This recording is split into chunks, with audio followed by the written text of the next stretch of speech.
جو واپس ادا کرنا ہوگا. یہ رقم سی پیک کے $62 بلین کے علاوہ ہے جو انفراسٹرکچر پر خرچ ہوئی ہے. وہ رقم چین واپس ابھی نہیں مانگ رہا، لیکن یہ تو بینکوں کا قرض ہے، کمرشل بینکوں کا جناب قرض ہے، یہ ہر صورت دینا پڑے گا. اور اب یہ چاہ رہے ہیں جناب کہ کہیں سے پیسہ آ جائے. خاص طور پر انہوں نے امریکہ سے اب $10 ارب مانگ لیا، $6.7 ارب سعودیہ سے مانگ لیا، اسی طریقے سے اب قطر سے اور دیگر ممالک سے، خاص طور پر UAE سے ابھی بھی انہیں امید ہے کہ اگر وہ ہمیں خدمات مہیا کریں کہ ہم جناب ان کو سیکیورٹی پرووائڈ کر سکتے ہیں تو ان سے بھی ایک خاصی بڑی رقم لی جا سکتی ہے. اچھا، ندیم افضل چند بولے ہیں مریم نواز کی تقریر پر جو انہوں نے کشمیر جا کر کی. وہ کہتے ہیں نون لیگ کی نااہلی اور کرپشن نے پنجاب کو ڈبو دیا ہے. آج پنجاب کی حالت چیخ چیخ کر بتا رہی ہے کہ ستھرا پنجاب صرف ایک نعرہ تھا، حقیقت کچھ اور ہے. ایک دن کی بارش نے پورے پنجاب کی ترقی کا پول کھول دیا. پنجاب کی سڑکیں تالاب بن گئی اور عوام گھروں میں محصور ہو کر رہ گئے. پنجاب حکومت کرپشن کے نئے ریکارڈ بنا رہی ہے. اب بہت جلد گندم کا سکینڈل بھی عوام کے لیے سامنے آئے گا. صرف سامنے نہیں آئے گا بلکہ درد سر بن جائے گا. وجہ کہ جناب ایک بڑی اماؤنٹ جو پنجاب نے گندم پیدا کی ابھی تک انہیں سمجھ نہیں آ رہی کہ وہ کہاں گئی. اس پر بات کرتے ہیں، لیکن ہرمیت سنگھ کہتے ہیں پورے پنجاب کو تو چھوڑے، یہ ہے وہ لاہور جس کی ترقی کے قصے مریم نواز اپنی تقریروں میں سناتی ہیں اور کشمیریوں سے کہتی ہیں کہ میں کشمیر کو بھی پنجاب بنا دوں گی. مگر معمولی بارش کے بعد لاہور کی یہ حالت ہے. حالانکہ اس خاندان نے مہاراجہ رنجیت سنگھ سے بھی زیادہ عرصہ یہاں پنجاب پر حکومت کی ہے اور ابھی تک کر رہے ہیں.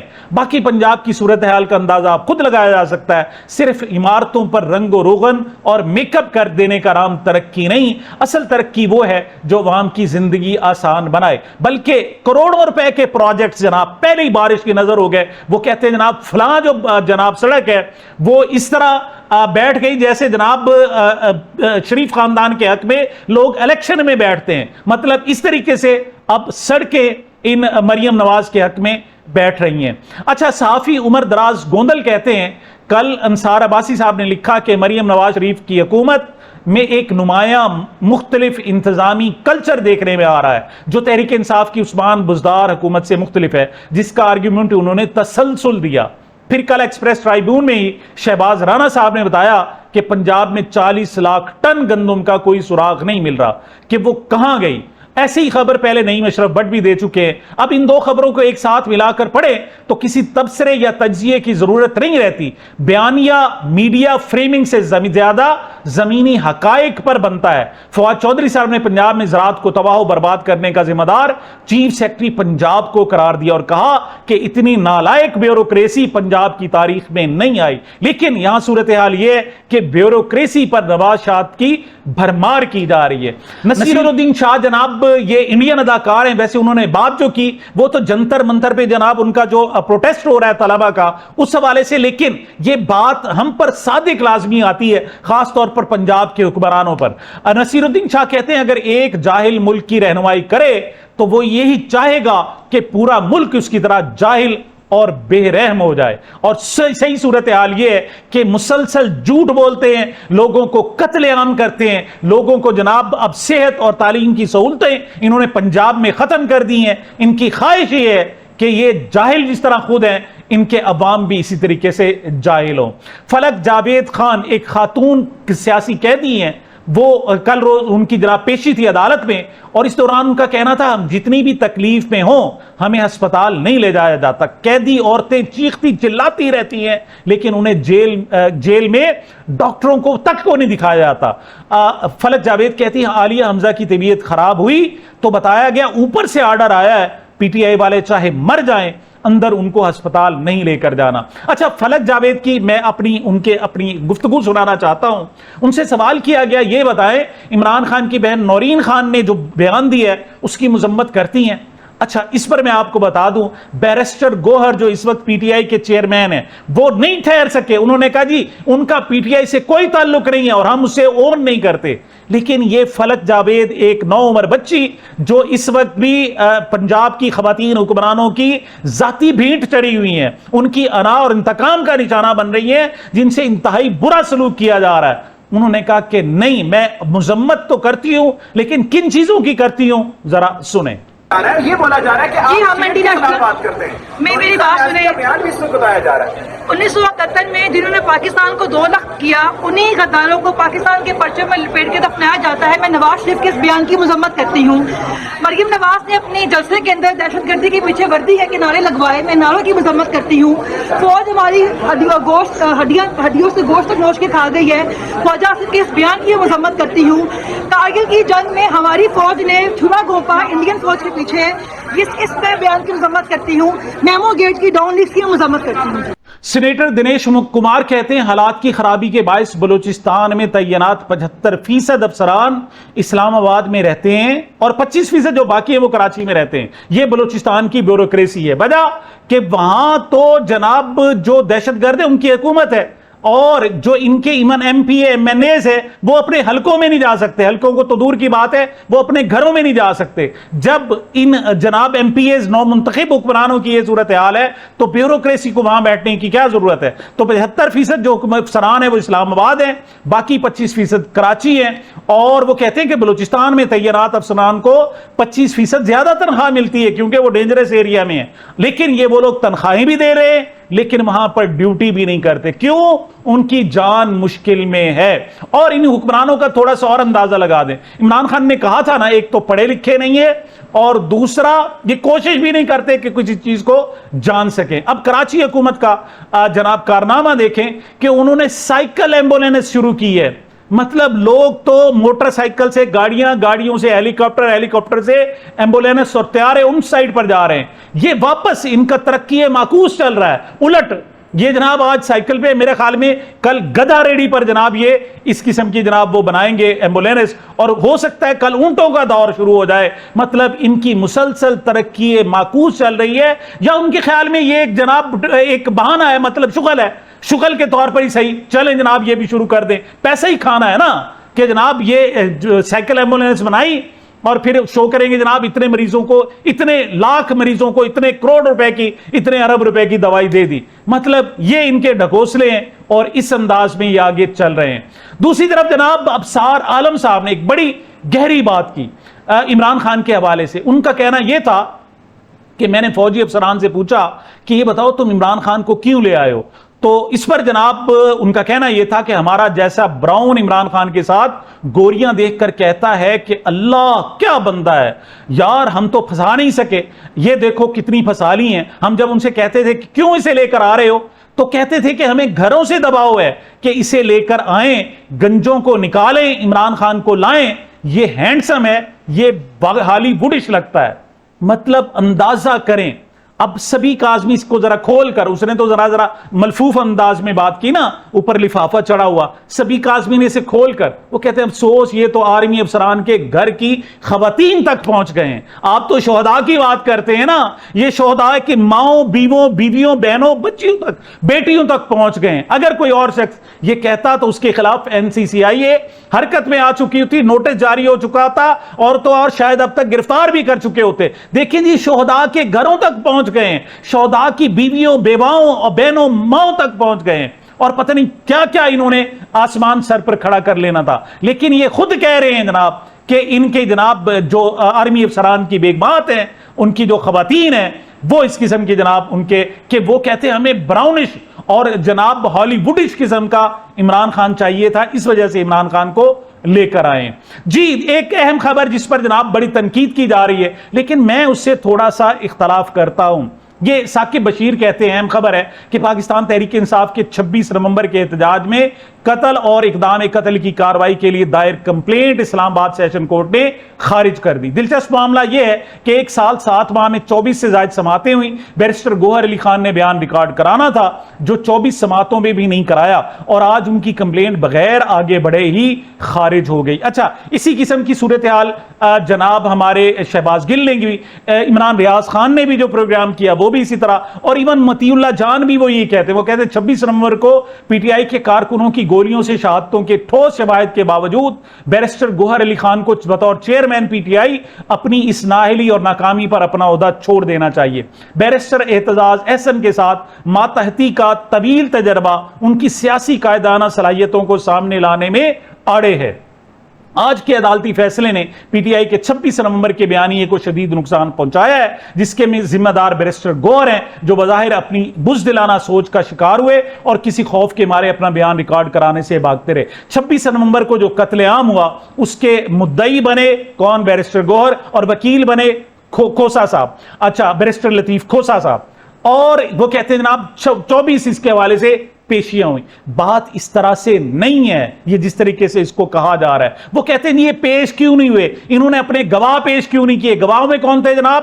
اس وقت کے جو وزیر اعلیٰ ہے خیبر پختونخوا سہیل آفریدی، اس میں جناب شفیع جان اس میں ہیں، اس میں جناب ڈاکٹر امجد ہے، مطلب تینوں دبنگ قسم کے ہیں۔ وہ کہتے ہیں یہ تو گواہ تھے، ان کو چاہیے تھا وہاں پیش ہوتے۔ اور ایون وہ کہتے ہیں بیرسٹر گوہر علی خان نے وہاں کیوں آخر اپنا بیان درج نہیں کرایا؟ شاید یہ بھولے ہیں یا پھر جان بوجھ کے اس قسم کی بات کر رہے ہیں۔ یہ جو رجیم ہے وہ تو ہے، اور پاکستان کی جو عدلیہ کی صورتحال ہے وہ بھی ہے، لیکن ایک بات یاد رکھیں، میں بحیثیت وکیل کہہ رہا ہوں کہ ایسے از خود کوئی گواہ منہ اٹھا کر نہیں چلا جاتا جی میں گواہ ہوں اور میری شہادت ریکارڈ کر لیں، ایسا کبھی بھی نہیں ہوتا۔ ہمیشہ جج بلاتا ہے، جس دن بلاتا ہے اس دن جناب جا کے گواہیاں ریکارڈ ہوتی ہیں۔ اب جج بلائے ہی نہیں تو یہ لوگ کیسے جاتے؟ مطلب چلے بھی جاتے تو ایک طریقہ ہے نا، جج کہتا پاگل ہو گئے کس لیے آ گئے ہو، میں نے تو تمہیں بلایا ہی نہیں، جب میں بلاؤں گا اس دن تم جاؤ گے۔ اچھا، اور دوسری بات یہ کہتے ہیں جناب کہ انہوں نے ایڈجرنڈ مانگی اور 24 جناب جو پیشیوں تھی اس کے بعد،